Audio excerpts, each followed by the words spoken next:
पृथ्वी बहुत विशाल है।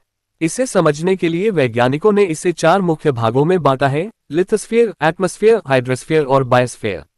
आज हम सीखेंगे कि ये चारों भाग क्या हैं और इनका हमारे जीवन से क्या संबंध है।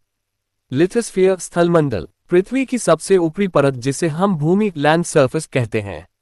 महाद्वीप, कॉन्टिनेंट्स और द्वीप, आइलैंड्स इसी का हिस्सा हैं। पहाड़, मैदान, रेगिस्तान, पठार सब स्थलमंडल में आते हैं। भूमि पर ही हम रहते हैं और खेती करते हैं। पृथ्वी पर कुल 7 महाद्वीप हैं: एशिया, अफ्रीका, उत्तरी अमेरिका, दक्षिणी अमेरिका, अंटार्कटिका, यूरोप और ऑस्ट्रेलिया। हाइड्रोस्फीयर, जलमंडल, पृथ्वी की सतह का लगभग 71% हिस्सा पानी से ढका है। समुद्र, महासागर, झीलें, नदियां और भूजल सब जलमंडल में आते हैं। 4 बड़े महासागर: प्रशांत, पैसिफिक, अटलांटिक, हिंद महासागर, इंडियन और आर्कटिक। पानी जीवन के लिए सबसे आवश्यक है।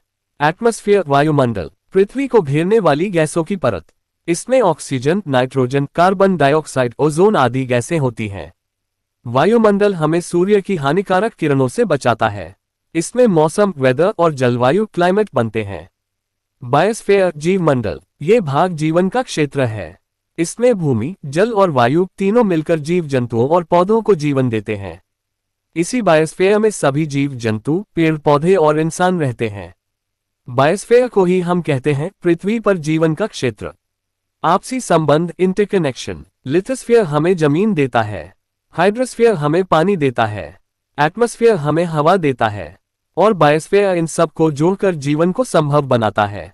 अगर इनमें से एक भी भाग ना हो तो जीवन संभव नहीं है। निष्कर्ष: पृथ्वी के ये चारों भाग स्थलमंडल, जलमंडल, वायुमंडल और जीवमंडल मिलकर हमारी पृथ्वी को खास बनाते हैं। यानी पृथ्वी केवल एक ग्रह नहीं बल्कि एक ऐसा घर है जहां जीवन संभव है।